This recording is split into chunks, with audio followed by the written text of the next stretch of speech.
Assalamualaikum. Competitive media expenditure.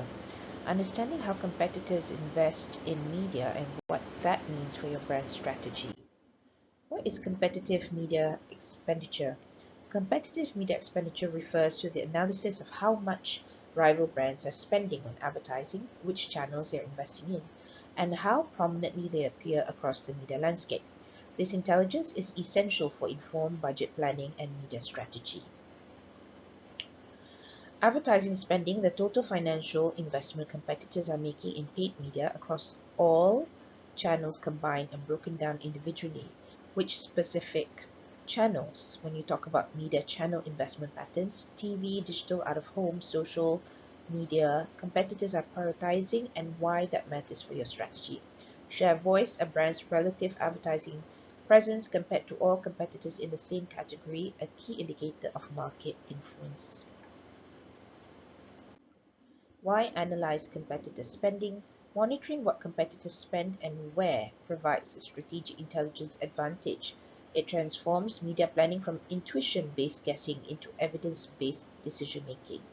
You have benchmark performance, comparing your brand's media investment against category norms to determine whether you are overspending, underspending, or investing in the wrong channels. Identify market intensity, understand how competitive the category is before committing budget. High competitor spend signals a cluttered market requiring differentiated strategy. Detect media opportunities, discover channels or audience segments that competitors have overlooked, creating openings for more cost-efficient reach. Improve budget decisions, use competitor data to make smart choices about where to concentrate spend, when to increase investment, and where to pull back. So when you compare your brand's media investment against category norms to see whether you are overspending, underspending, or investing in the wrong channels, it is of course important to understand whether you have you have overspent or not spent much, right? Or are you spending on the wrong things, on the wrong channels? And this is, there are of course ideals, yeah, and there are also um, competitors as giving the benchmark, isn't it? Competitors that tell you whether you're spending more or less than them. So this is, very important, of course, to make out how competitive a category is before committing high budget, right? Do you need a strategy that is focused on, that is unique, as well as that is focused on something different, isn't it? This is what is also important. Find media platforms people are ignoring. If people are using IG a lot, ignoring LinkedIn, so this is worth using. Yeah. So how competitive is the market? For example, the smartphone industry has very high advertising competition. So what happens is, the more crowded the market, the harder it is to stand out, right? uh, Detect media opportunities. So discover channels or audience segments that competitors have overlooked. All right, so that could be, in terms of competitors ignoring certain social media platforms. So that's what you should be focusing on. Improve budget decisions. Use competitor data to make smarter choices about where to concentrate spend. So understand, where they are spending, right? So when you talk about comparing your brand's media investment against category norms, basically what are the conventions, right? What are the conventions? What are the ideas? Okay, competitive spending in practice. Different brands in the same category can choose fundamentally different media investment strategies, and both can succeed if executed with strategic clarity. The key is understanding why each approach works for a specific brand context. So we talk about brand A, that's TV heavy, uses TV a lot, invests the majority of its media budget in television. This strategy builds broad brand awareness quickly, drives emotional connection, and is effective for mass market products where reach is the primary objective. It's best for established brands, yeah, fast moving consumer good categories, audiences with high TV consumption. So brands that are in the FMCG categories are Nestle, Unilever, Procter& Gamble, Coca-Cola. Yeah. Brand B, digital first, concentrates spending on digital channels, paid search, social media, programmatic display. This approach enables precise targeting, real-time optimization, and measurable performance at a lower entry cost. So best for challenger brands, younger audiences, performance-focused objectives. So which strategy fits better? The answer depends entirely on the brand's objective audience and competitive position, not on which channel is trendier. Monitoring competitor media activity. Staying informed about competitor media activity requires a combination of professional intelligence tools and ongoing market observation. The goal is not to copy competitors, it's to understand the competitive context in which your media plan will operate. So you have to look at Nielsen reports in terms of industry standard data on TV, radio, and digital media spending across categories and brands widely used by agencies and large advertisers. You have to look at sector-specific publications and research firms that track advertising trends and competitor investment patterns. You have to look at social media analytics. Tools like Sprout Social, BrandWatch, Meta's Ad Library reveal competitor creative strategy, targeting, and estimated organic performance. You can look at ad libraries. Platforms like Meta Ad Library and Google Ad Transparency Center provide direct visibility into competitor active ads, searchable and free to use. So there are several resources that can refer to monitor competitor media activity. Budget allocation decisions. So competitive media data directly informs three of the most consequential budget allocation decisions a media planner faces. There is no universally correct answer. The right choice depends on the brand's objective, stage of growth, and competitive position. So match competitor spending, maintain parity with rival brands to protect market share and avoid being drowned out. A defensive but practical strategy for established players in stable categories. Outspend competitors, invest above category norms to gain share of voice and accelerate market share growth. So high risk, high reward requires strong creative and targeting to convert spend into results, right? So match the competitor spending, spend more, right, than the ideal, right, and more than the competitors themselves who would possibly go by the conventions, by the ideals. Focus on niche efficiency, compete in channels or segments where rivals are absent or less effective, a smarter path for brands with limited budget seeking disproportionate impact. So compete in channel segments where rivals are absent or less effective. So these are the different budget allocation decisions that you can make. The risk of overspending. A common misconception in media planning is that a larger budget automatically produces better results. In practice, undisciplined spending without strategic focus leads to significant waste and diminishing returns. So when you have a low return on investment without clear targeting and measurable objectives, high spend produces impressive reach metrics but minimal business impact. Volume is not value. Poor targeting, broad, unfocused media placements expose ads to audiences with no interest in the product, inflating costs and reducing campaign efficiency. Inefficient media mix, concentrating too much budget in a single channel, even a high-performing one, misses the reinforcement effects of a well-balanced multi-channel approach. So more spending is not equivalent to better results. Strategic focus, creative quality, and precise targeting consistently outperform raw budget size.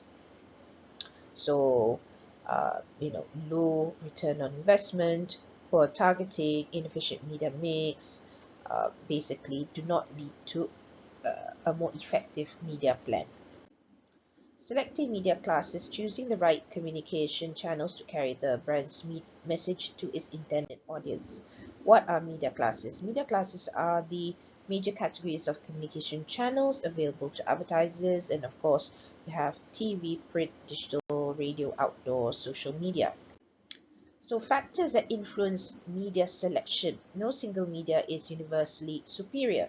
Right choice depends on a combination of factors that must be evaluated together to identify the channels most likely to achieve the campaign's specific objectives efficiently. So you have target audience match. The media class must reach the intended audience at meaningful scale. You refer to audience data, demographics, media habits, platform usage should drive this decision. So what kind of decision have you made in terms of the choice of media classes should be driven by audience data. Depends on your budget as well. Some media classes, national TV, require a lot of investment. Budget constraints may direct planners toward more cost-efficient channels. Campaign objective, it depends on the campaign objective. Awareness campaigns favor high-reach channels. Conversion campaigns favor targeted performance-based channels with measurable outcomes. Product category and message complexity. Complex product messages require longer formats.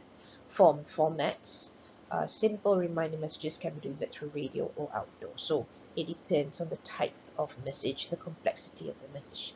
It depends on your budget, it depends on your objectives, and it depends on the target audiences. So traditional versus digital media, of course, there are different characteristics. There's greater trust in terms of traditional media, and platform dependent in terms of digital media, broad mass audience, high cost, broad demographic measurement, passive consumption, yeah. And with digital media, there's platform dependent, targeted, scalable, flexible pricing, behavioral precision, real-time metrics, and active interaction, because you're more engaging, right, with the audience when you use digital media. So it depends. I mean, we were talking about how both are needed, isn't it? Yeah. We talk about traditional media going beyond TV, radio. Of course, there's the whole idea of internet radio, as well as the convergence of uh, newspaper and TV, even for instance. Yeah. So there's the convergence of different media as well. Now, when you talk about the features of digital media, it depends on the social media platforms, for example, or the the platform. Yeah, so it is very much dependent on that. So they have different, of course, audiences and whatnot. Targeted and scalable ads can target specific people and reach many users. Yeah, and when you talk about flexible pricing, you can spend a bit or a lot, and tracks user interests and behavior. Yeah, so behavioral precision, you can track user interest and behavior by using digital media. You can instantly see as well when you talk about real-time metrics in terms of the views, the clicks, the likes, and users can comment, share, and interact. Yeah. So digital media is more targeted, interactive, measurable, and flexible. Traditional media has a broad reach. You can reach a lot of people. It's trusted, but expensive, and less interactive. So paid, owned, and earned. So you have, of course, these categories that are also important to consider, right? So paid is basically the advertiser will pay for the media space. Owned is, the advertiser owns it, like your own website. And earned, of course, you are at the mercy of the media people, isn't it? The journalists. Okay, so media class selection, a practical example. We talk about luxury watch brand, strategic media choices, prestige print magazines, high quality editorial context reinforces premium brand perception among affluent readers, right? High quality editorial content. So you want to reach affluent, rich readers, isn't it? Because you talk about luxury watches that you want to sell. Instagram luxury influencers reaches aspirational consumers in an environment where aesthetic quality is prized. So Instagram is able to provide that, isn't it? The beauty of the watches themselves, right? Because it's a very visual platform. YouTube Premium pre-roll long form storytelling demonstrates craftsmanship and heritage. So people, where there are rumors that um, products have been, luxury products, some luxury products, especially bags, isn't it, have been made in China, for example, in factories, right, in mass, and what happens is, of course, people question the quality, and luxury bags, some of them are supposed to be made in France, are supposed to be made. So why is it that there's this rumor going on that people have said that these bags are made in China, for example, and they're not like under the in a prestigious way. They're made like for the masses kind of orientation. Yeah. So why not mass radio? Radio reaches a broad audience, but broadly is the problem. A luxury watch brand depends on exclusivity, aspiration, and contextual prestige. Mass radio delivers volume without selectivity, placing the brand alongside budget retail and fast food advertising. Media selection is ultimately an extension of brand positioning. The where of advertising communicates just as powerfully as the what. So media mix strategy, rather than relying on a single channel, well-designed media mix distributes investment across complementary channels to maximize the combined effect on the target audience, and the whole becomes greater than the sum of its parts. Yeah. So reach multi-channel presence ensures the brand message is exposed to a larger portion of the target audience than any single channel can achieve alone. Yeah. Frequency repeat exposure across different touch points reinforces the message, critical for awareness building and behavioral change. Consumer trust, presence across multiple credible channels signals brand legitimacy and investment, increasing consumer confidence in the brand. And reinforcement, right? Each channel supports the others, right? A TV ad recall after seeing a digital banner demonstrates the compounding effect of a cohesive media mix. So it's important that digital media and TV, isn't it, right? Are basically working together to reinforce the same message, right? Okay, now a reflection question which you can ponder by yourselves, and these are the references. Thank you.